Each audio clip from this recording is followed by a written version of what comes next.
Agama yakuna. Agama has been messing with Jesus. He has been messing with me ever since I came to this house. Agama treats me like a piece of trash. Me. No problem. No wala. I don't suffer for this asshole. I don't suffer for this asshole. Anywhere you are, me even if was sick, when you want one new one. Agama treating me anyhow. I don't understand. He may be there. He won't walk back. Am I not? Hey.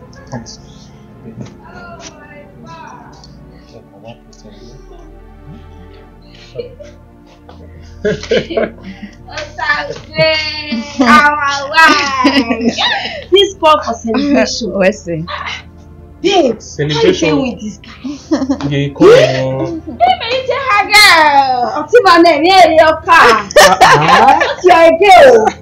I'm in charge.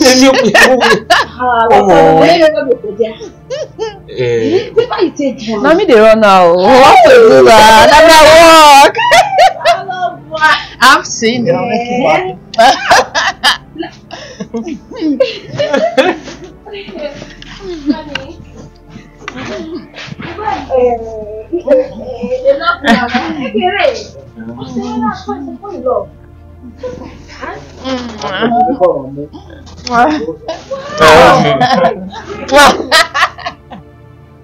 Okay, open your mouth. Open your mouth. Kill me. Okay.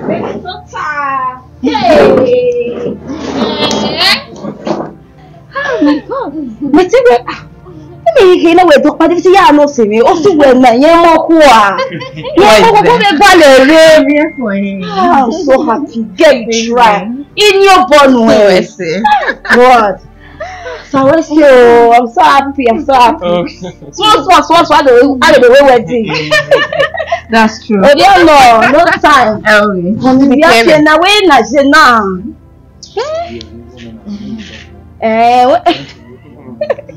Baby, I beg like make you. Ego man relationship. Ego, how are you women not done? Oh my God. Osabuohien, God will bless this union. Amen. Amen. Baby, you give me your WhatsApp number. I'm here to stay. No wala. The WhatsApp. Sure. Baby. You're far from me now. No, you're not with me now. We are people. Yeah, me. Okay. So, you're going to wear that about.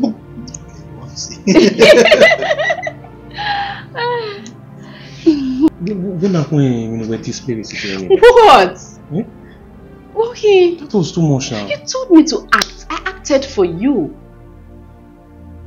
But what too much? Why? Why would I take everything personal? Anyway, well, I don't like it. I did it perfectly. You don't like it? Why go anywhere? When you help us even, what take it serious? It's okay, honestly. We don't have a move, Bana. Wait. Okay, go in water. Is it true you don't like women? Yeah, we'll beg Boku. I mean, we're me who? And what's another?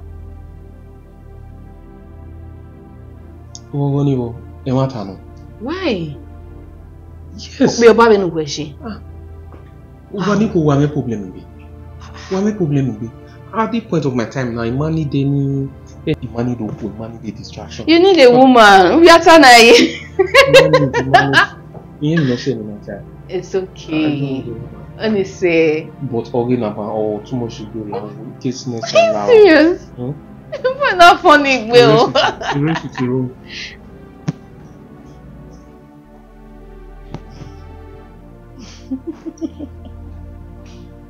This boy is very funny.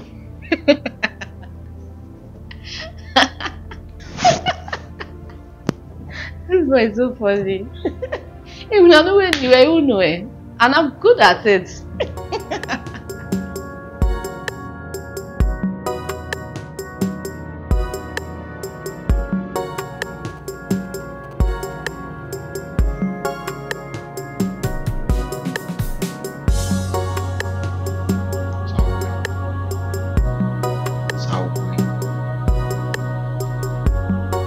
more we are about together. So Manaikba. Manaikba na, what do you know here?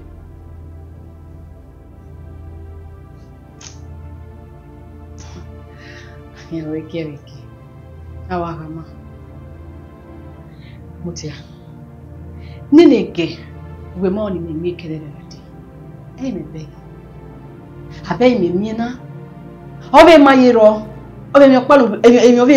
We have we me ya. Iti.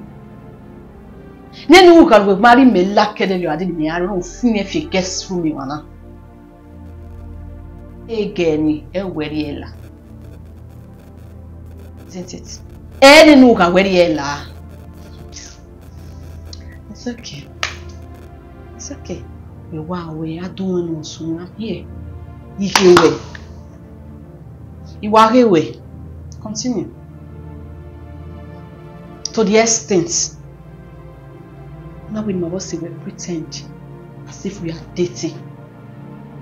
We just started. A dating him at that soon now. Tonight. I'll finish it.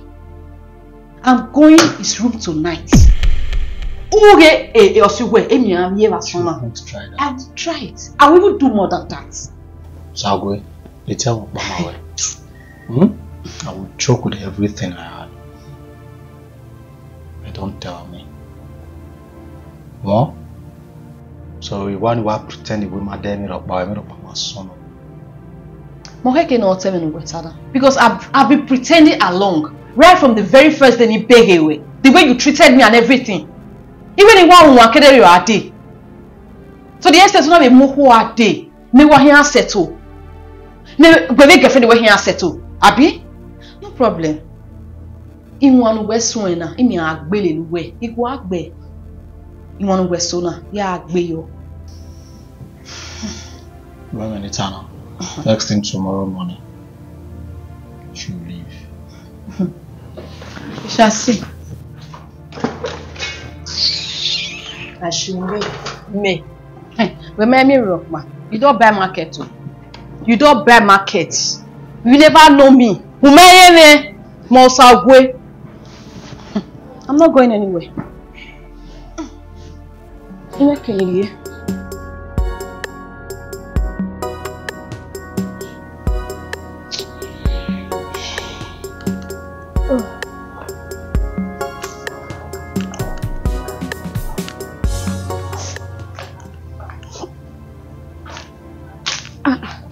Babe, sisters, what's going on? What's going on? Now you are saying your mood is somehow. You're not happy. Maybe festival. Look at your face. You're not happy. So.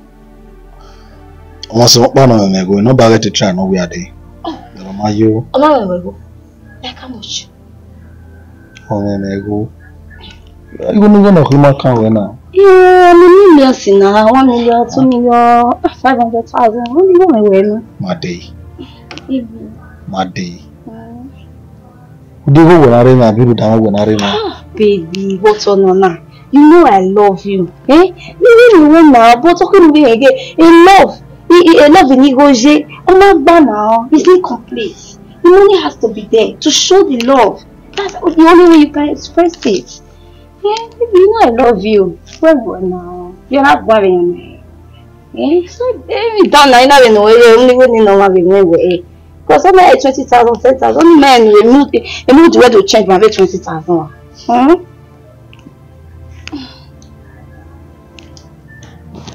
Walking on. Let me go radio. You went anywhere. Baby, what's on now? I love you. Love you. Well, now the what to me I see.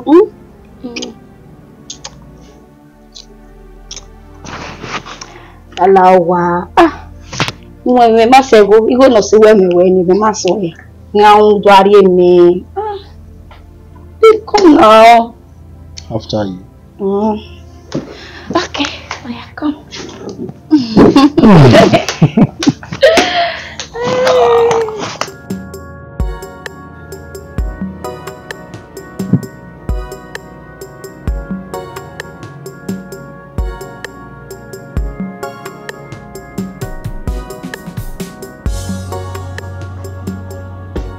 Alpha. I do. What's in? Yeah. And the only time I wear my own so I'll go stay you away. What's it? Sorry, my wife will not see a bet. I'm not comfortable with it, so no, no, stay you are.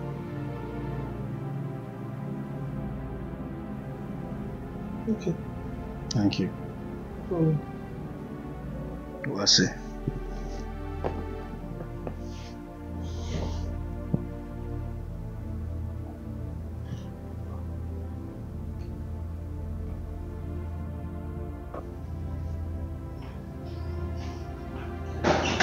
Hey. What? Oh.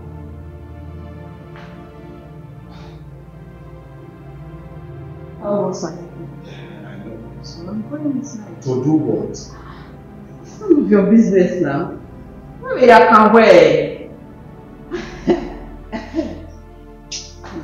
I'm not in for this moment now.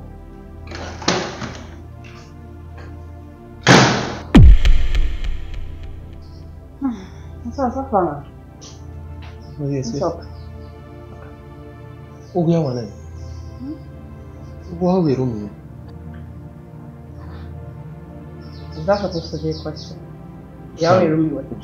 You said I did room where? So we equal as all. Oh, see, we win in room. So I advise you stay away from me.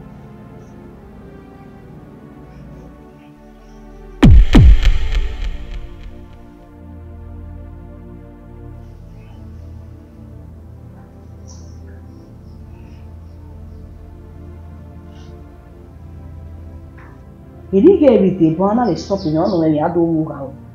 We saga my I can't do in. But I'm here by Gume. Now that his girlfriend is around. I beg, leave him. I'm over, I'm not a baby. Anything that comes out of this, I can handle it. I advise you stay away from me now. Stay away, why? Equal as all. Isha, how do you mess up wedding now? Or Raman Sonny, I can handle him. I'm over, anything that comes out of this, I can handle it. I'm not a kid. I guess so go ahead. How far now? What did they do? Well, where are you watching? We're really getting now. What's that? Sorry. What's that? Okay.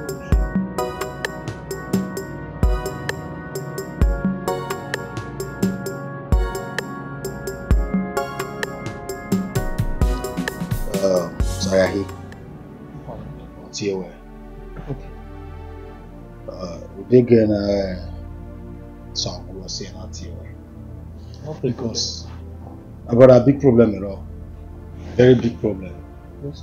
Because do I go when we buy a equal when we buy a women so I must tell you the truth, I'm no longer comfortable with it. You understand? Because the more not driving in you, I hope you well know where we are good then and go and like who ask her to do a toast the week. I hope it's not what I'm thinking. Because on IKA, I understand. On IKA, I'm just trying to tell you if you want or even you wear a yoshi, brother, I can't forgive you. You can't see but when I did not when you go pretend when you are giving me But woman like it again man now. needed the girl, woman like the girl, one or two things need this side of the government. The marry everywhere. How is that your business? The marry everywhere. I didn't bring her for you. So you have no right to make any advances towards her. You understand me? So a man won't go to see us on in my bad because won't go see us on in my bad, you won't like it. You won't like me, my friend. You understand? So lao. But woman like it again now. Eh? Okay, when we say it again, me say you panic.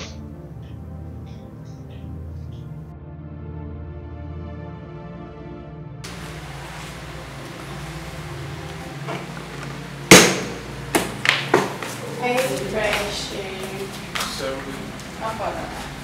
up? So we want me. Me? Yes. Wow, we want me. What's up? So Imao ni mo season na wagama. Beni makio si Imao ni mo do season ni back. Are you serious? Yes, agama we mo ile ni. O believe we na la ni mo ni ma. What's that? Agama ya kama we ni hawo. Mo we. Huh? They know no more. Agama ya tinga ro bana. What's all this now? Yeah. When I mean, who da agama ko ajoba. And so, what's all this? So We were the bag, I'm a pack on it. yeah, the bag on a pack. You said I'm going to me. It's okay, I beg. Something.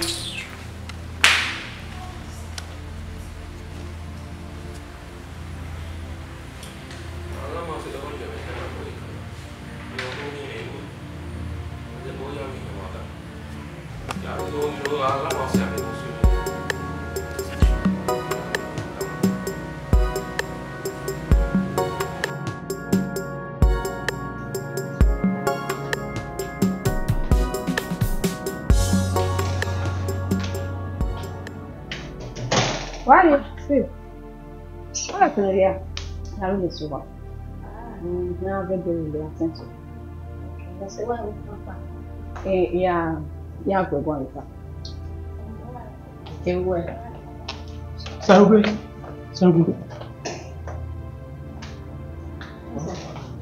Yes, sir. But why you go alone? You never go. I can't dear. You go what? Ha.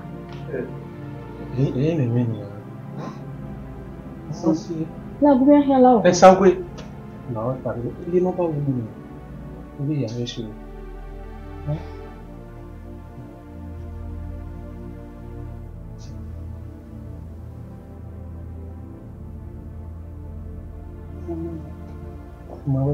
Mujani su wena. Oh. Mujani ni wena. Isu we.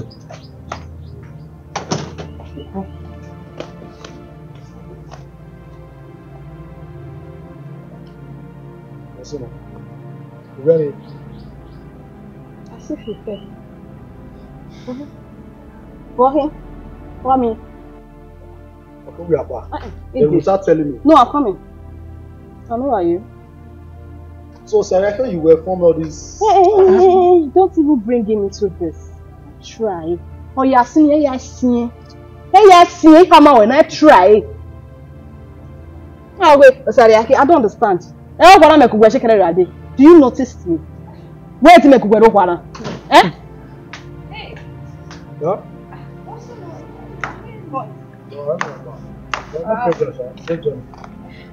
Alright. Bye. What did I call you? If you need ice cream, or that's what I'm Are you mega ice cream? Which one do you need ice cream? I need ice cream. Okay. I have yogurt. Do you need yogurt? Roger. I have natural yogurt. So let's go inside.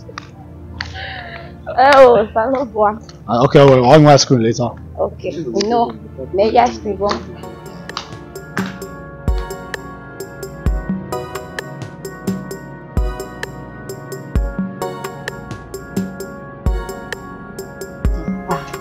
So good. We were go way a guy we know we never were here. But we are carry. We may tell me many gist. Huh? Where we may like a gist. We when I'm here when nothing happen. We may go after. I wanna go. My sister. No, Majo Mari. Oh, why am I here? Go quick be no moment. Because they make a way get. They make a way me boy. Maybe little beer. Maybe I'm mute beer. Egbe na no so that man, I'm messing that. You're not so that way. We're just in me. Hey, you got that so. I say I got man not they see me. Really? Hey. But I know, and you that way. Egbe boy na ma beg me. My sister. They no boy that me say. A fever baba na mo. Ina agwo Oh, e can a fever la me dey mind. Really? Me man no dey opo camera. Me ni a. E fever na re. Hello, boy. Oh. We carry me now where a boy any what there we going to go set sena. On a fiawa. I said this boy not see me. Oro opa no say there ya we okana we alele ni. Si o ni. Oni wa wo lele ni o le there. E gbimo na me safe. E boy na take a blood sample me. Ona treating e agama kiri. Really? Agama ye o ma ye me begging ni. O ma me go okay condition when ni me to am me go okay ni me lele ne lo be bed opa. O say. O say. Oni ne Osabuohien na. E ge friend o ga river. Omaro ya woni Oma lily who Again no. I don't know. But we man you again. A period in me I stay and mommy me who one day. But any again. No. It's normal. You told us some guy. Really? Me not to be. Oguna ya kuva. Style you green light me. Mama. Ma we say Oma follow. I just saw be there now. Udani re. Ale mess of it. Tell you where ale boyfriend domo. E my boyfriend well. Wa lele ye ati ugbe ya yo the toilet u e ti never mi ota fu we no ri ewe yo wa ama wo ma de yo boka we o ye wa bu we gun una buhari wa ona we beg wo ma de boka my sister how wa yo gbejo wa ni so far eru daga mo na ri wa ni o you don see o ni una fian because we tell my anyway the boy was caring. Yes, so nice. You cannot expect him to just come to you because any of that you but he play card we no wa jirani but wa la owa wa ya we wa ge wa la we wa ba you say if you talk well for wa ba we oh sorry oh we are no oh far away me diana me forget go wa we go to one a mission we really and we make sure we fulfill it forget agama o ma gbon ni hin so ka ga ma wi yen zuwa ge yen bego eno rere o wi yen da komo it's all left for him that guy do me what's that o ko wa re we pa wo gba lo abi esi o na me ma me bed vie wo wa e bed the farm ga vie wo wa ni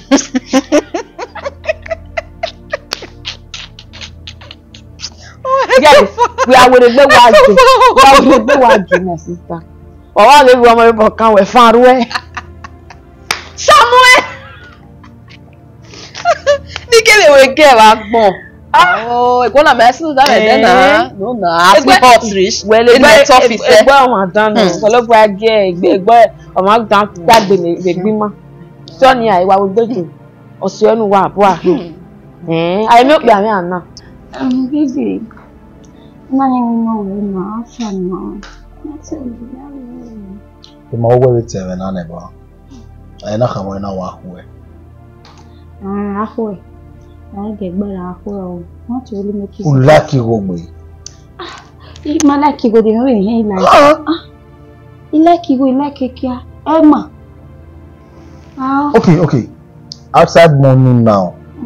The me we headset you. Where je mi o me re udi je mi o me disturb one we now. Then I know. Like kia. Then am won we do we do le we pegbe a.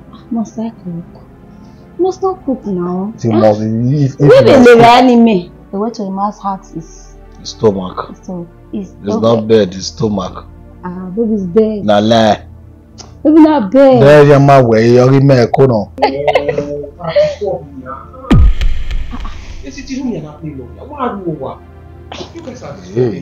Babe, I know understand your friend though.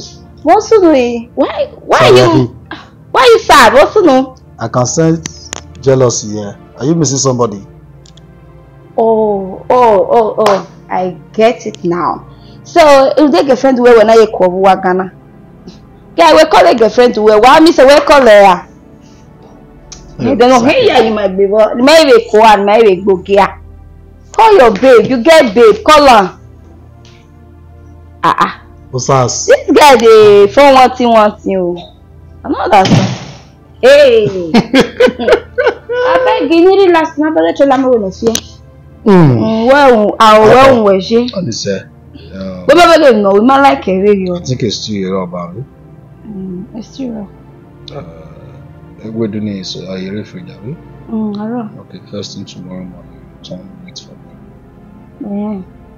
Anybody I complain with you turn your palo. Hey, my weapon is My work pressure, I might do turn with my comment. Okay, no, you're not. Good. Oh, baby, you go name me now. Huh? Yonde. Like you are God. Baby, you mad me. You yakbosa. You ya baby no to. Hey, you. I'm aesthetic, but I don't like me. So like, I want to ask you something. Can you date a broke guy? I don't understand. Only I'm just for my news.